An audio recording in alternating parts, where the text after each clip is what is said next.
Hi Stampers! Jackie Bolhuis with Klompen Stampers coming to you from Zeeland, Michigan. And today we are stamping with the Blended Seasons stamp set once again. If you missed my last video, make sure you check that one out, because that one I showed some summery cards, as I like to call them, using the big flower and how to watercolor and also how to stamp or color with the Stampin' Blends.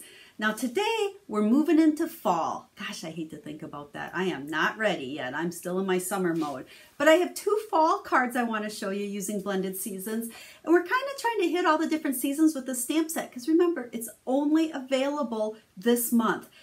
And then it's gone. And really, this is a fun, versatile stamp set. Great greetings. You really want to pick this up, and make sure you do so before August 10th, because then you can also participate in my free Stamps in the Mail. You'll receive a card kit to make 6 cards plus over 20 tutorials, all using this stamp set. You know, the whole thing about buying a stamp set is getting a lot of use out of it. I promise you, you're going to get a lot of use out of this one, because I'm going to give you so many ideas. You'll never be lost for an idea. So let's go ahead and flip the camera down and let me show you what I have in store for you today. Here's our two fall cards. Now they're both really easy. This one was just quick and easy, and this one was easy. And actually it was pretty quick too, but that just took a little bit longer because we watercolored it. Now with this one, I did stamp using my old archival Stampin' Up! Pad. This pad is retired, but I still like to use it when I watercolor.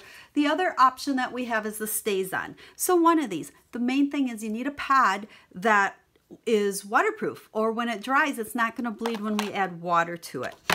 The other important thing about this card is I stamped on watercolor paper.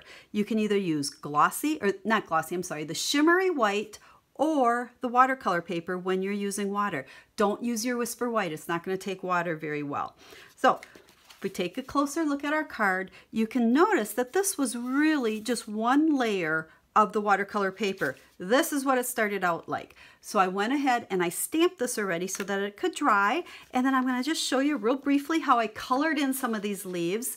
Used my aqua painter, and I have 4 pads here. I've got Cajun Craze and Real Red and Crushed Curry, and I've squeezed my lids so they're kind of a mess. I have ink in the top, but I'm going to squeeze this, get some water flowing. And then let's go ahead and start with this big one here. I like to first color in my image with some water, then pick up some of this ink, and you can see how it just spreads around. It makes it super easy to spread. If you want more, get more. If you have too much water on there, you can dab it with a paper towel or even dab it with your finger. I like to dab my finger, then I have just a towel sitting aside here that I use actually to clean my blender pen in between.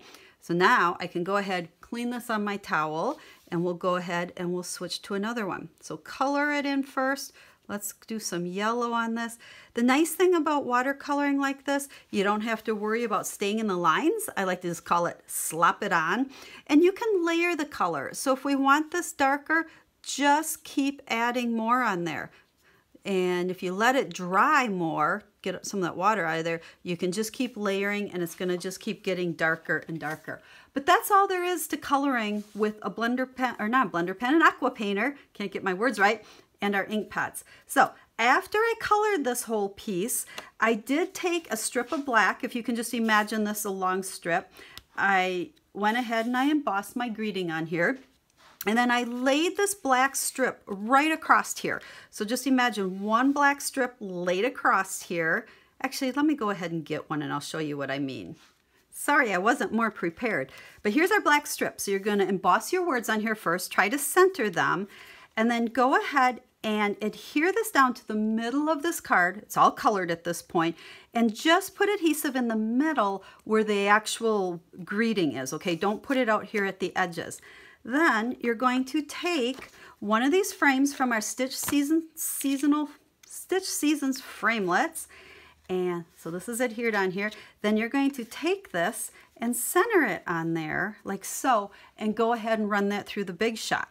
So now when we looked at the finished one, you'll see that this black, it cut off right along with the frame. And then I just layered my card with the black underneath it. You can see the black layer there.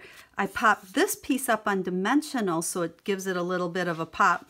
We put a little bow there, and that's our card. So it really was simple. it just takes a little while to color these. I think I also put a little crumb cake in on the piece after it cut out, so that kind of makes this piece stand out a little bit more. You can see the crumb cake there, but not on the outside part. So that's the first card. And then the second one doesn't get any easier than this. I just stamped my images in the Cajun Craze. I cut out a couple of pieces with our framelets. These also are framelets. You can see here's our leaf and here's our little branch. Stuck those on, linen thread, bow, put it on with the glue dot, and that card's done. So very quick and easy. So I hope you like the two cards. Really made totally different layouts, but it shows you how fun it can be to make fall cards with our blended seasons.